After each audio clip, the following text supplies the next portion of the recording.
तो देखिए ये है यहाँ पे आपके सामने धारा, और ये हमारे गांव की पहचान होता है।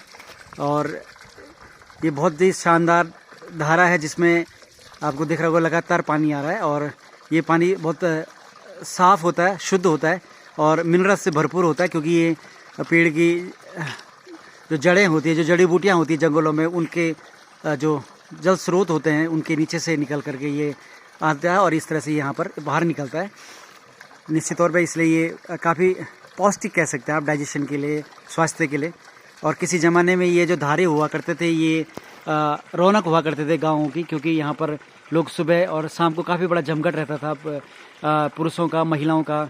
और पुरुष सुबह सुबह यहाँ पर आते थे अपना ब्रश लेके, तौलिया और साबुन लेकर, यहीं पर अपना नहाना धोना करके, और उसके बाद यहाँ से कुछ बच्चे अपने स्कूलों के लिए, कुछ बच्चे अपने कॉलेजेस के लिए, कुछ जॉब वाले जॉब के लिए, महिलाएं अपने खेतों के लिए और जंगलों के लिए निकल पड़ती थी।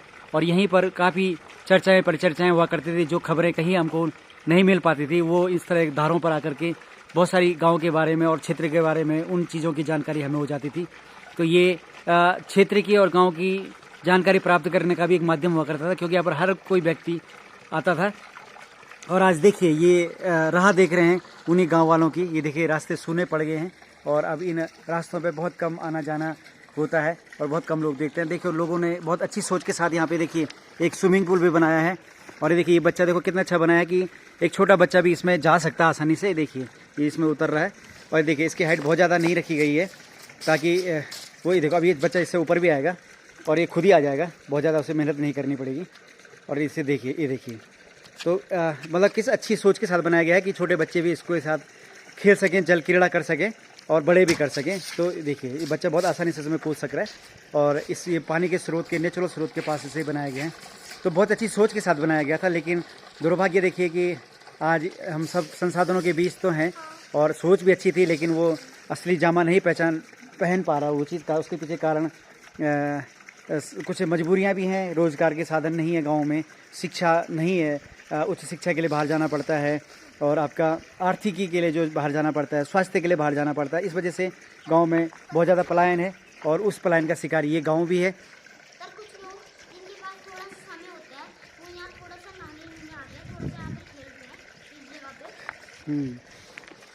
तो देखिए ये इस धारे की पीड़ा कि कभी जो रौनक हुआ करता था गांव की, आज वो वीरान पड़ा हुआ है।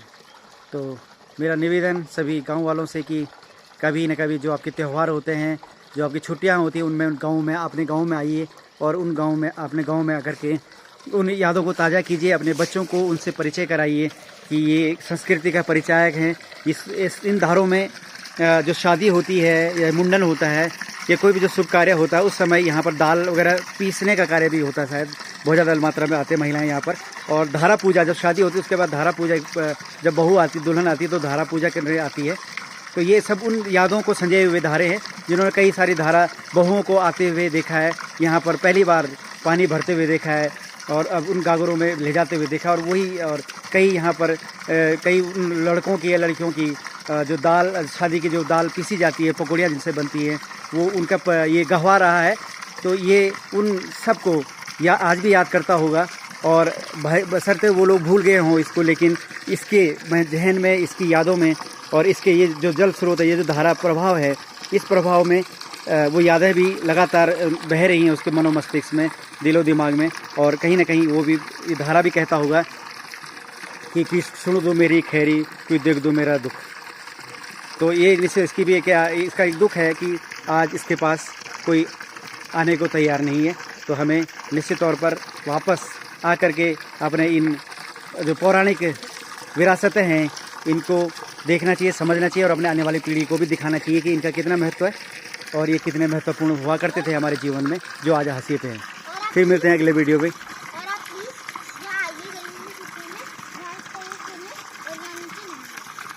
Thank you very much.